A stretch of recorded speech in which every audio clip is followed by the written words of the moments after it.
ನಮಸ್ಕಾರ ಸ್ನೇಹಿತರೆ. ಸಂಕಲ್ಪ ದೃಢವಾಗಿದ್ದರೆ ಸಾಧನೆಗೆ ಕೊರತೆಯೇ ಇಲ್ಲ.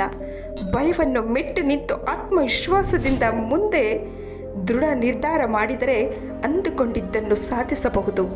ಅಟಚಲ ಬಿಡದೆ ತನ್ನ ದೇಹದ ವೈಫಲ್ಯವನ್ನು ಮರೆತು ದೃಢತೆಯಿಂದ ಸಾಧನೆ ಕಡೆಗೆ ಹೆಜ್ಜೆ ಇಡುತ್ತಾ ಸಾಧಿಸಿದವರು ಅದೆಷ್ಟೋ ಜನ.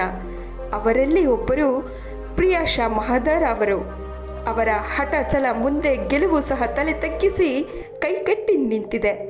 ಪ್ರತಿದಿನ ಅವರ ಕಠೋರ ಪರಿಶ್ರಮವನ್ನು ನೋಡಿ ವಿದ್ಯಾ ದೇವತೆಯೇ ಇವಳ ಪರಿಶ್ರಮಕ್ಕೆ ತಲೆ ತಗ್ಗಿಸಿ ನಿಂತಿದ್ದಾಳೆ. ಅದೆಷ್ಟೋ ಜನಕ್ಕೆ ಆದರ್ಶ ಸ್ಫೂರ್ತಿದಾಯಕವಾಗಿರುವ ಈ ಪ್ರಿಯಾಶಾ ವಿಧಿ ತನಗೆ ಮಾಡಿದ ಮೋಸವನ್ನು ಲೆಕ್ಕಿಸದೆ ತನ್ನ ವೈಫಲ್ಯವನ್ನೇ ವರವನ್ನಾಗಿಸಿ ಮೆಟ್ಟಿ ನಿಂತ ದಿಟ್ಟ ಹೆಣ್ಣು ಪ್ರಿಯಾಶಾ ಮಹದಾರ್. ಈಕೆಯನ್ನು ನೋಡಿದರೆ ಯಾರಿಗಾದರೂ ಕಣ್ಣೀರು ತರುವಂತಿದೆ. ಆದರೆ ಇವರ ಸಾಧನೆಯ ಮುಂದೆ ವಿಧಿ ಕೈಕಟ್ಟಿ ನಿಂತಿದೆ. 25 ವರ್ಷ ವಯಸ್ಸಿನ ಪ್ರಿಯಾಶಾ ಮಹದಾರ್ ಹುಟ್ಟುತ್ತಲೇ ಇವರಿಗೆ ಶಾರೀರಿಕ ಸಮಸ್ಯೆಯಿಂದ ಹುಟ್ಟುತ್ತಾರೆ. ಅಂಗವೈಕಲ್ಯದಿಂದ ಹುಟ್ಟಿದ ಮಗುವನ್ನು ನೋಡಿ ಅವರ ಕುಟುಂಬದವರು ತೀವ್ರ ಆಘಾತಕ್ಕೆ ಒಳಗಾಗಿದ್ದರು. ಆದರೆ ಇವರ ಚುರುಕುತನ, ಅದ್ಭುತವಾದ ಬುದ್ಧಿವಂತಿಕೆಯ ಮುಂದೆ ಯಾವುದೇ ದೈಹಿಕ ಸಮಸ್ಯೆ ಇದ್ದರೂ ಭಯಪಡದೆ ಓದಿನಲ್ಲಿ ಹೆಚ್ಚು ಆಸಕ್ತಿಯಿಂದ ಹಗಲು ರಾತ್ರಿ ಓದಿ ಎಲ್ಲರಿಂದಲೂ ಪ್ರಶಂಸೆ ಪಡೆದಿದ್ದಾರೆ.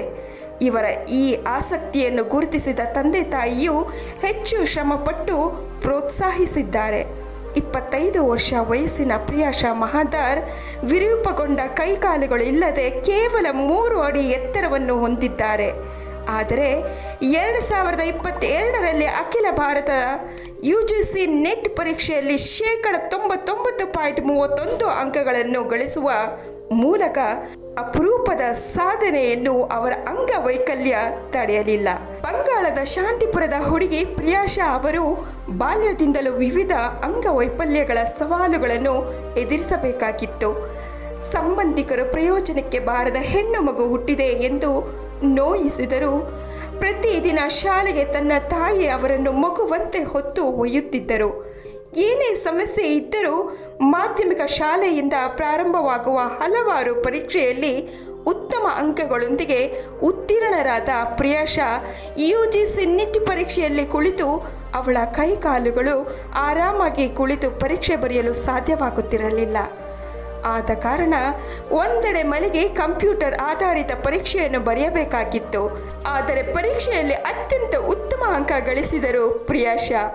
PhD ಮಾಡಿ ಈಗ ಸಹಾಯಕ ಪ್ರಾಧ್ಯಾಪಕ ಹುದ್ದೆಯನ್ನು ಅಲಂಕರಿಸಿದ್ದಾರೆ.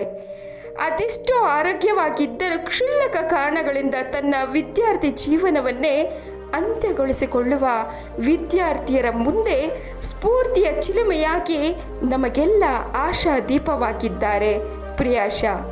ವಿಪರ್ಯಾಸ ಎಂದರೆ ಇಂತಹ ಪ್ರತಿಭೆಗಳನ್ನು ಅನಾವರಣಗೊಳಿಸಿ ಓದಿನಲ್ಲಿ ಖಿನ್ನತೆಗೆ ಒಳಗಾಗಿರುವ ವಿದ್ಯಾರ್ಥಿಗಳಿಗೆ ಸ್ಫೂರ್ತಿ ತೋರದೆ ಸ್ವಾರ್ಥದಿಂದ ನಮ್ಮ ಸೋಷಿಯಲ್ ಮೀಡಿಯಾಗಳು ದಾರಿ ತಪ್ಪಿ ನಡೆಯುತ್ತಿದೆ ಎಂದರೆ ತಪ್ಪಾಗಲಾರದು. ಕುಂಭಮೇಳದ ಮಹತ್ವ ಜನತೆಗೆ ತಿಳಿಸುವುದರ ಜೊತೆಗೆ ಅಲ್ಲಿನ ಮಣಿಗಳನ್ನು ಮಾರಲು ಬಂದ ಸುಂದರ ಹೊಳಪು ಕಣ್ಣಿನ ಸುಂದರಿಯನ್ನು ಪರಿಚಯಿಸುತ್ತಿದ್ದಾರೆ. ರಾತ್ರಿಯಲ್ಲಿ ಇಡೀ ಸೋಷಿಯಲ್ ಮೀಡಿಯಾ ಜಗತ್ತಿಗೆ ಎಂಟ್ರಿ ಕೊಟ್ಟು ಜನಪ್ರಿಯರಾದವರಲ್ಲಿ ಇವರು ಸಹ. ಮುಂಬೈನ ಸ್ಲಮ್ನಲ್ಲಿ ತನ್ನ ಪಾಡಿಗೆ ತಾನು ವಾಸವಾಗಿದ್ದ ಚಿಕ್ಕ ಹುಡುಗಿ ಮೋನಿಕಾಳನ್ನು ಸಹ ಅವಳ ಜೀವನದಲ್ಲಿ ಲೋಕವನ್ನೇ ಸೃಷ್ಟಿಸಿ ಈ ಸೋಷಿಯಲ್ ಮೀಡಿಯಾ ಈಗ ಮತ್ತೆ ಮೋನಿಕಾ ಅದೇ ಸ್ಲಮ್ನಲ್ಲಿ ವಾಸವಾಗಿದ್ದಾಳೆ. ಮತ್ತೆ ತೇರಿ ಮೇರಿ ಹಾಡುಗಳನ್ನು ಹಾಡುತ್ತಾ ರೈಲ್ವೆ ನಿಲ್ದಾಣದಲ್ಲಿ ವಾಸವಾಗಿದ್ದ ರಾಣವ್ ಮಂಡಲ್ ಅವರನ್ನು ಜನಪ್ರಿಯತೆಗೊಳಿಸಿ ಮತ್ತೆ ಅರ್ಧ ದಾರಿಯಲ್ಲೇ ಕೈಬಿಟ್ಟು ನಡೆಯಿತು ಸೋಷಿಯಲ್ ಮೀಡಿಯಾಗಳ ಭ್ರಮಾಲೋಕದಲ್ಲಿ ಹಕ್ಕಿಗಳಂತೆ ಹಾರಾಡಿಸಿ ಮತ್ತೆ ಅದೇ ಗತಿಗೆ ತಂದು ಮರೆತು ಬಿಟ್ಟಿದ್ದಾರೆ. ಈ ಭ್ರಮಾಲೋಕದಲ್ಲಿ ಬಲಿಯಾಗಿದ್ದು ಮಾತ್ರ ಆ ಮುಗ್ಧ ಜೀವಿಗಳು.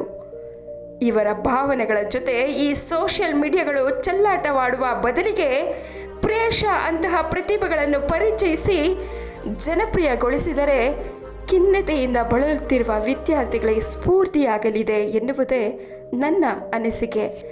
ನಿಮ್ಮ ಅನಿಸಿಕೆಯನ್ನು ತಿಳಿಸಿ. ನಾ ಕಾಯುವೆ.